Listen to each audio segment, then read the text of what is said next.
aptly referred to as the wolves of the sea. Orcas are apex predators with highly specialized predation techniques that are cascadingly linked to the fluctuation of prey populations and the intricacies of their ecosystem. While most feed on fish and squid, some pods have been known to attack even dolphins and adult whales, giving them their often misunderstood name, killer whales.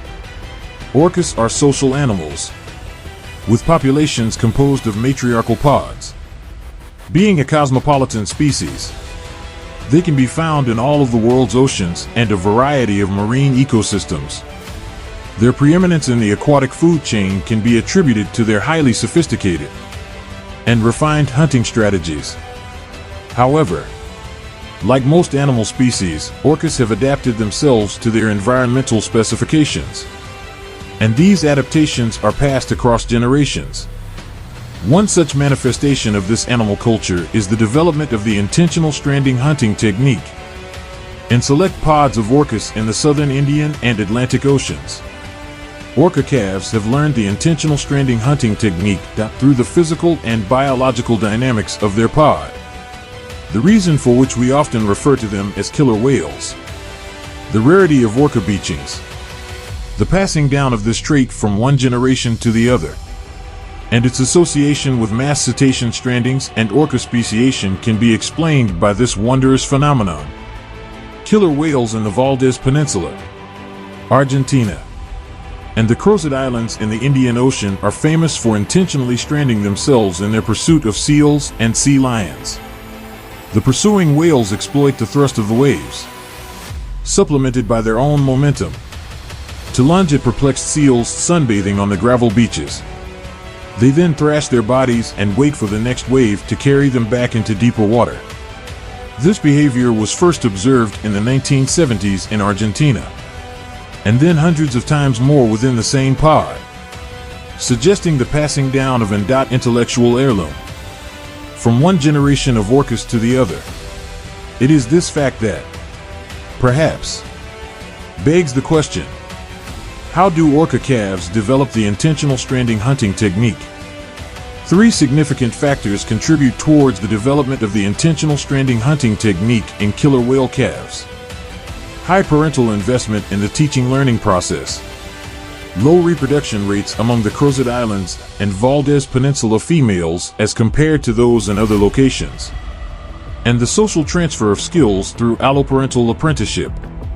This peculiar hunting strategy has an intriguing implication. Killer whales appear to be splitting up into several species because of the vast cultural and strategic differences between populations. As orcas speciate, their ability to reproduce becomes restricted to their own kind, thereby suggesting a possible threat to their numbers in the future. Studying characteristic orca behavior like intentional stranding can help scientists assess the potency of this threat and make planned and targeted conservation efforts if a future need arises. It comes as no surprise that the calves' mastery of this potentially life-threatening technique requires high time and energy investment by the mother to reduce the associated risk.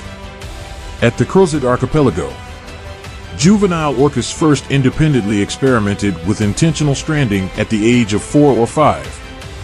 However, even 6-year-old juveniles depended on their mothers to return to the deep water with their prey.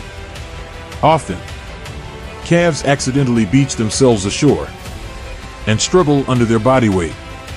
Their mothers would then have to accelerate towards the beach, turn abruptly, and produce an artificial wave massive enough to lift the calf, who then manage to swim back into deeper waters. Orca mothers frequently assist the calves in launching the attack as well, thereby teaching by example. When a calf pounces at unsuspecting seals, its mother gives it a push with her rostrum towards the prey, positioning herself between the beach and her calf to prevent it from going too far ashore. She then pushes the calf and its prey back to the ocean with the front part of her body. Thus, the mother's investment in assisting her calf through possibly fatal hunting techniques enhances the calf's survival by reducing the risks associated with predation.